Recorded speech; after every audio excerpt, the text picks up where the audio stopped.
You ever see the Randy Couture scarf? No. Yeah, Randy Couture will wear what I would call a tactical scarf. Oh, like that. Yeah. See, that's the kind of scarf that like a Navy SEAL would wear. Yeah, PLO style, yeah. Randy wears a bunch of those things.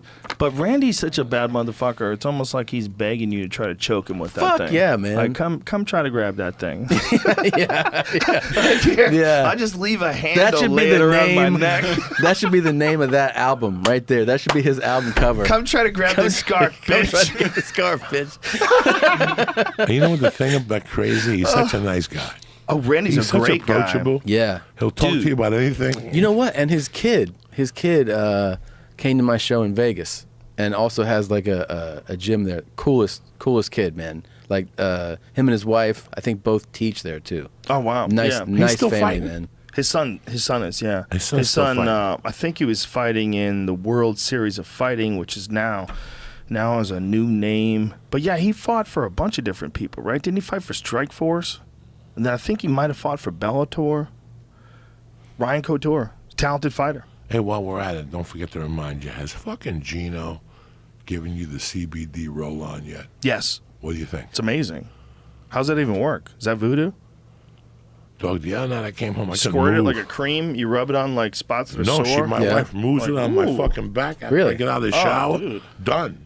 It gets in weird spots. Yeah, done. It must have some sort of anti-inflammatory properties or something like that. Do you like that Thai liniment? Anybody ever rub that stuff on you? No, I never know. Like Thais, like Thai boxers and shit. They're like you got to realize they're always dealing with like bones slamming into their legs. Yeah. And they're all sore and shit. And they rub this like Thai liniment. It's weird. It's weird. It, like, heals them? smelly stuff. I don't think it heals them, man. But it feels good. What's the It, like, one the heats Chinese up. use? The Oh, Chi- that's a similar one. Tiger Balm, like that no, kind of shit. they have another thing. It's called something juice. And when I was a kid, I used to have the iron palm bag, and I would rub that on my hands and do the iron palm technique and shit with that. It's called something that has a weird smell to it. What does this stuff do? Like when that stuff like heats your skin up, and you're like, oh god, like icy hot, like that kind of shit. What is that really doing? I have no idea. I think it's just tricking you into thinking. You think so? Almost. Yeah. I don't think it really is. Someone who's a friend of mine who's a doctor describes it as a topical analgesic, meaning that it does something to the surface of your skin. But maybe is it psychological that makes you feel like it's healing up, like when you have a muscle soreness or something like that? Like Yeah, if you have like I think there's a little degree bit of of- a wound, yeah. a little injury. Well, there's a psychological aspect to that heat stuff. I feel like you think you're getting work done, you know? There's probably a psychological aspect to healing. In general. Yeah, I think you're it's right. I mean, I don't think it's 100%, but I think you could sway it in a better direction. Yeah. You know, I mean, like that's got to be what the placebo effect is, right? They tell you they're going to give you a pill, and it's going to make you feel better, and you're like, oh, this is it. This is the thing.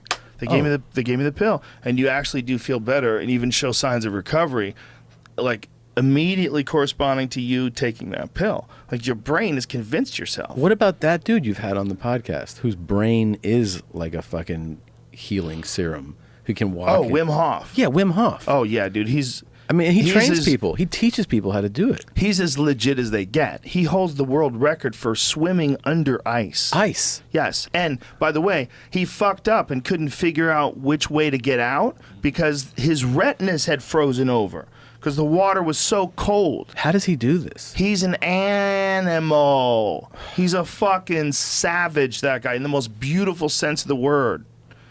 He just has incredible breath control. That's a big part of like his whole entire philosophy. So the guy's following this rope, right? Once he's committed to it, by the way, like he's just got these little spots along the way where he can get some air. But he lost track. He couldn't see good anymore because it was so goddamn cold. He couldn't figure out where the exit is. So he went more than the full distance that was his goal in the first place. Which was insane. All of it's insane. Oh. Fucking A, man. I mean, that guy's something special. He teaches people, which is the crazier part even to me, that he's gotten people, train them to swim in like freezing water. Oh, yeah. Walk through ice, and also fight off a cold. Yes. The fuck, man? I use his breathing technique before I go on stage. And when I do, I have better shows. This is what I think. I think you like kind of hyper-oxygenate and stimulate your mind. How sophisticated is his breathing technique? Well, me. it's a lot of what does that I find beneficial is like, and I've heard this concept in yoga before too, is breathing in, like take a giant breath and letting out, excuse me, letting out about 20%. And then breathing in again as hard as you can, and letting out about 20%. Breathing in as hard as you can, and then continue that for like long periods of time. Dude, I do that in the cryo tank where I stand in the cold air. Yeah. 3 minutes goes by like that. There's a giant difference between when I do that and when I don't do that. So you focus on your breathing. It's a little bit of that. There's definitely there's something about people that are encountering any sort of stimulation where it's real hard to manage the stimulation without letting everything get fucking crazy and haywire. Yeah. And being able to manage it has a gigantic effect on what the actual results or the actual experience of being this cold is. Yeah, yeah. Because it's the same goddamn thing, but if you can control your breath and control your consciousness, and you're doing something that seems to be heating up your body too in a little bit of a way, almost like an internal exercise, because it's difficult to do, because you're taking these big giant breaths of cold air, and then you're letting out a little, and then you're taking a big giant breath. It's almost like you're flexing your lungs. Yeah. And when you do that, man, I mean, it might make it 20, 30% easier to deal with 3 minutes. Supposedly, I'm not kidding. in one of the Olympics, I don't know what year it is, if you'd like to check, Jane, whoever, the Russians beat the fuck out of the Americans. Supposedly, Americans came out, walking out, you know, the flag, and the Russians all came out going, hoo, hoo, Whoa. hoo, hoo, and they couldn't figure out what the fuck is wrong with these motherfuckers. That's what they were doing. They warm up their lungs, and they look back to think about what they're about to do, the technique they're about to use, and